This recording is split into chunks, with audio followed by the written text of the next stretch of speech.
અભિનેત્રી અને reality TV star Shefali જરીવાલાએ 42 વર્ષની વયે અંતિમ શ્વાસ લીધા છે. તેમના નિધનના સમાચારથી મનોરંજન ઉદ્યોગ અને ચાહકોમાં શોકની લાગણી છવાઈ ગઈ છે.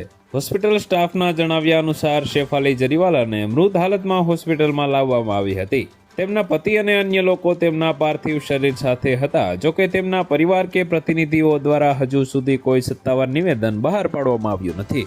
બિગ બોસ 13માં તેના દેખાવ અને કાંટા લગા ગીતમાં તેના શાનદાર અભિનય માટે જાણીતી શેફાલી જરીવાલાના અકાળ અવસાનના સમાચારથી ચાહકો અને મનોરંજન જગત સ્તબ્ધ થઈ ગયું છે.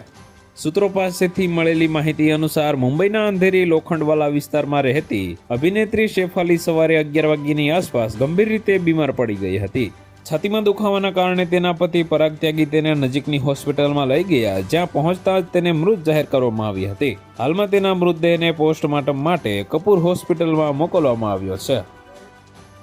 તો વધુ માહિતી મેળવવા માટે ચેનલ સાથે જોડાયેલા રહો. વિડીયો પસંદ આવે તો લાઈક કરી દેજો. ચેનલમાં નવા છો તો સબસ્ક્રાઇબ કરી દેજો.